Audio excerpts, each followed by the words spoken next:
ছোটবেলা দেখতাম, এখন তারাও বিলুপ্ত হয়ে গেছে, সব কিছুতে আপডেট হচ্ছে।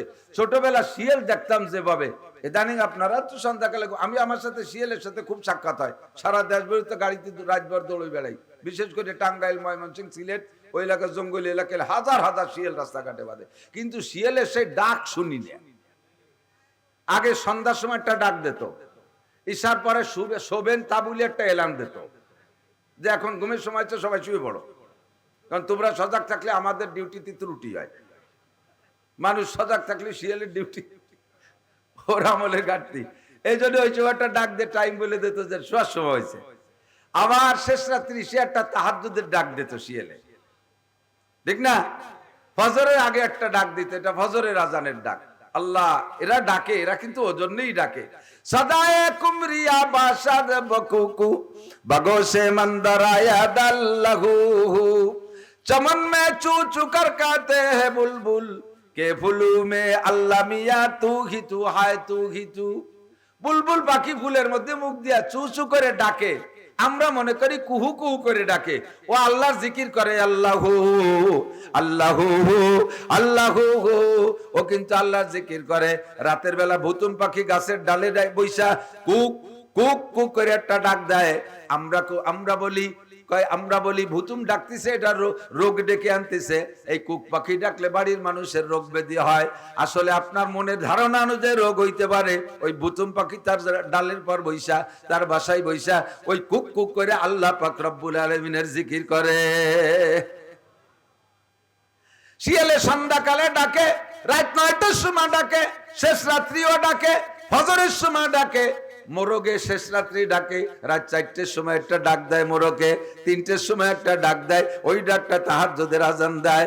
ওর ডাকলে আমরা শুনি কুহু কুহু করে ডাকে, কিন্তু কোরআনের ভাষায়, আল্লাহু আকবার, তাফসীরের ভাষায় বুজুর্গানে দিন বলে ও যে ডাকে কুকু কুক কইয়া, ওর ডাকাটা হলো আরবিতে সুবহুন কুদ্দুসুন। সুবহুন কুদ্দুসুন, আল্লাহ পাকের তাসবিহ, আল্লাহ পাকের পবিত্রতা তার জবানে বের হয়ে ডাকে। আল্লাহু আকবার একটা মোরগে ডাকলে সারা এলাকার মোরগে ডাকে, একটা শিয়ালে ডাক দিলে সারা এলাকার শিয়ালে ডাকতো। মনে আছে না? একটা মুরব্বী শিয়ালে ডাক দেয়, আঞ্চলিক কমান্ডার। এই আঞ্চলিক কমান্ডার মুরব্বী শিয়ালে একটা ডাক দিলি দেখবেন বিভিন্ন পয়েন্ট থেকে শিয়ালে ডাকা শুরু হতো। মনে আছে না মুরব্বীরা? শিয়ালও তার সব আদর্শ চাই, এ ডাকারও আদর্শ। আর আমরা সন্ধ্যা রাত্রি যদি শিয়াল রে ব্যঙ্গাতাম, তাহলে শিয়াল রাতারাত বাড়ির এরিয়ার মধ্যে কিছু না কিছু হাত দিয়ে ধুয়ে যেত। ওই চুলোর বিটি পায়খানা করবে, না আলগা বারান্দার দুয়ারের পর আগে ধুয়ে যাবে, এ কিছু করতো। সে শিয়ালে তাও ভুলিয়ে গেছে। এবার আল্লাহ পাক বলেন, সর্বশ্রেষ্ঠ কাফের যারা আমার 1 নম্বর দুশমন, তাদের সাথে বন্ধুত্বটা গড়বা না। ইয়া আইয়ুহাল্লাযীনা আমানু লা তাত্তাখিযু আদুওয়ি ওয়া আদুওয়াকুম আউলিয়া। হে অন্ধ জগতের অটল বিশ্বাসী যুবকরা, আমার প্রাণপ্রিয় বন্ধু এদিক তাকাও, আমার অন্ধ জগতের অটল বিশ্বাসী যুবকরা, দুনিয়ার নাম অন্ধ জগৎ, আখিরাতের নাম আলোর জগৎ। একজন মানুষ অন্ধকারে চক্ষু বন্ধ করে থাকলে বা চোখ খুললে যেমন গভীর অন্ধকারে কিছু দেখতে পায় না, দুনিয়ায় বসে আখিরাতের কিছু দেখা যায় না। দুনিয়ায় বসে আল্লাহকে দেখা যায় না, জান্নাত দেখা যায় না, জাহান্নাম দেখা যায় না, ফুলসিরাত দেখা যায় না, হুর দেখা যায় না। আমার পক্ষে কাজ করবে না, ফেরেশতাদেরকে গুলিগুল্লা করে তাড়িয়ে দেবে না। ওই জায়গা আমাকে একাকেই মোকাবেলা করতে হবে। এইভাবে না দেখে ভয়তে পরান্ডা থরথর করে কাঁপে। এজন্য আল্লাহ পাক বলেন, তুমি অন্ধ জগতের অটল বিশ্বাসী, তোমার আমার পক্ষ থেকে একটা ওসিয়াতমূলক নসিহত। এক কথা মনে রাখবেন, লা তাত্তাখিযু আদুওয়ি ওয়া আদুওয়াকুম আউলিয়া। আল্লাহ পাক বলে, যুবক আমার দিক, বুড়োরা সব ভালো হয়ে গেছে, আমি কোনোদিন বুড়োকে ওয়াজ করি না। যুবকরা খেয়াল করো, আল্লাহ লা তাত্তাখিযু আদুওয়ি ওয়া আদুওয়াকুম আউলিয়া, আমার বন্ধু আর তো আমার শত্রু আর তোমাদের শত্রুকে কোনোদিন বন্ধু বানাবা না। আমার শত্রু আর তোমাদের শত্রু তাদেরকে চিনে তাদেরকে শত্রুর কাতারেই রাখবা, কোনোদিন তাদের সাথে বন্ধুত্বতা করবা না। যদি তাদের সাথে বন্ধুত্বতা তোমার মিল হয়ে যায়, বন্ধুত্বতার মিল বিভিন্ন পদ্ধতি হয়। 1 নম্বরে তোমার কথায়, 2 নম্বরে তোমার কাজে, 3 নম্বরে তোমার পোশাকে, 4 নম্বরে তোমার চলাচলে, এমন করে 6টা জীবনে তাদের সাথে তোমার মিল হওয়ার সম্ভাবনা আছে। ব্যক্তিগত জীবনের সম্ভাবনা, ব্যক্তিগত জীবনে তাদের সাথে মিল হয়ে যাওয়া, পারিবারিক জীবনে তাদের সাথে মিল হওয়া, সামাজিক জীবনে তাদের সাথে মিল হওয়া, অর্থনৈতিক জীবনে তাদের সাথে মিল হওয়া, আরে রাজনৈতিক জীবনে তাদের সাথে মিল হওয়া, আন্তর্জাতিক ফিল্ডে তাদের সাথে মিল হওয়া। এইভাবে 6 জীবনে যদি কোনো দিক দিয়ে তাদের সাথে মিলে নাও, আল্লাহ পাক বলেন ফাইন্নাহু মিনহুম, হাসরের মাঠে আমি এই মুসলমান নামদারি মুসলমানদেরকে ওই কাফের মুশরিক আমার শত্রুদের সাথে বিবেচনা করব। তোমাদেরকে তাদের সাথে হাসর করানো হবে। ওয়ামাইয়াতাওয়াল্লাকুম মিনকুম ফাইন্নাহু মিনহুম লা তাত্তাখিযু আদুওয়ি ওয়া আদুওয়াকুম আউলিয়া।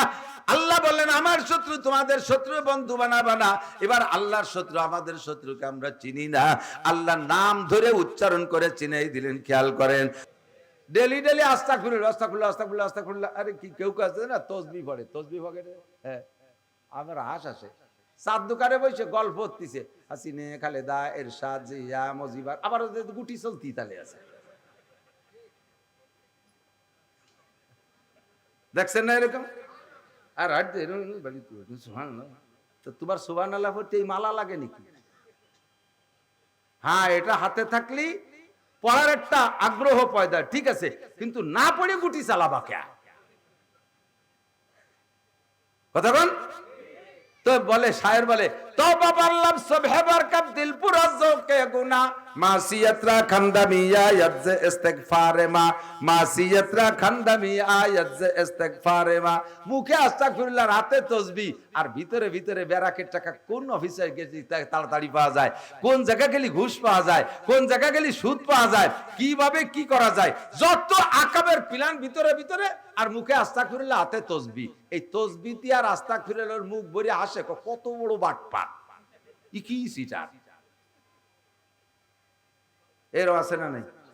সকালবেলা ফজরের নামাজ পড়ে তিনের খাতার যে পাগড়ি একটা বাঁধে মেহগুনি গাছ লাগাতে গেছে, বাড়ির আর কোনা যাইতে লাগাইয়া পাশের বাড়ির দিকে মাথা কাট করে দিতেছে। মানে গাছ বড় হলে ওকে উঠোনের পর বড় করা যাতে খেতা কাউল চুয়তি না পারে।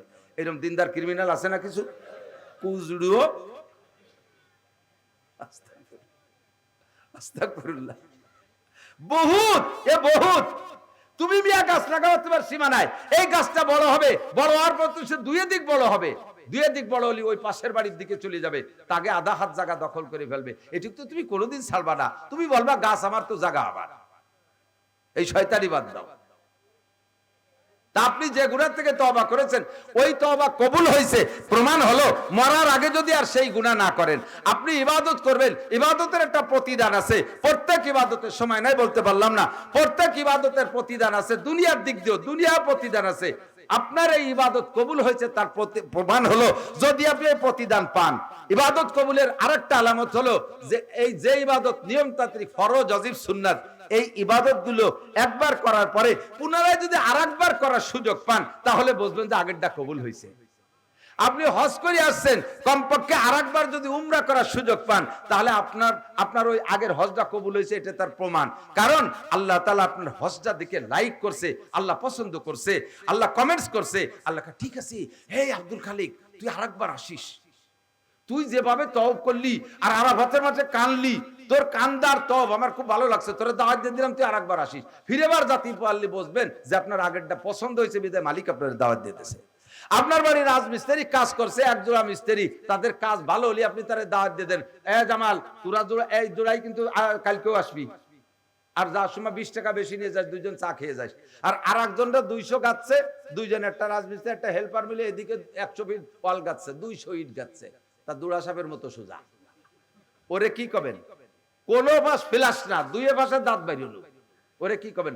তুই যেন এই মোল্লা রাটের মধ্যে তোরে না দেহি, শয়তান আর তোর বাপ রে এনে ইট খুলিয়ে বাড়িতে সিমেন্টে নিয়ে আমার ইট সোজা উঠিয়ে যাবে, আর তোরে যেন কোনোদিন না দেহি।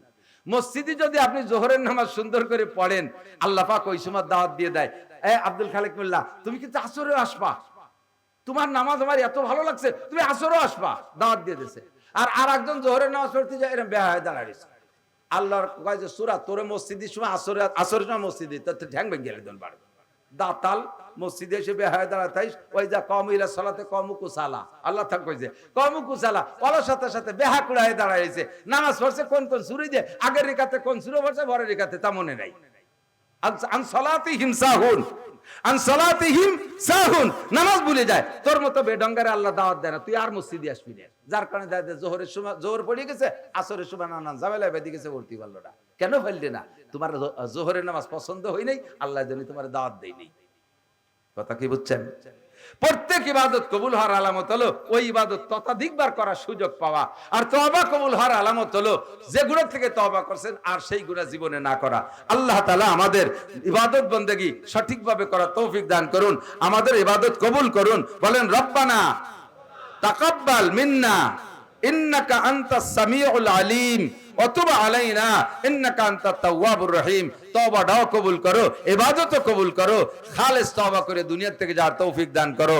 মা আমাদের এই মাদ্রাসা ভেরি গুড মাদ্রাসা। আপনারা এই মাদ্রাসার পক্ষে তো সবাই নাকি বলে? সত্যি পক্ষে? কারা কারা পক্ষে?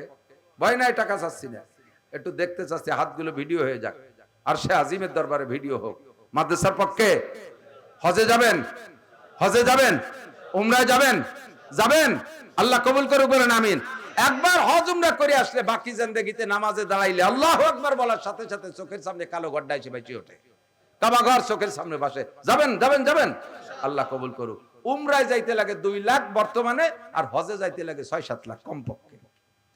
এই যে যাবেন বলে নিয়ত করছেন, এই উপলক্ষে আপনি প্রস্তুতি নিতে হবে। তা প্রস্তুতিটা হলো আজমবিল জজব, পাকা প্রস্তুতি। আল্লাহ, আমি এই হজ উমরার উপলক্ষে 100টা টাকা এই মাদ্রাসায় জমা তুললাম, এই 100 টাকা আমি হজের নিয়তে জমা দিলাম, এটা বুকিং দিলাম।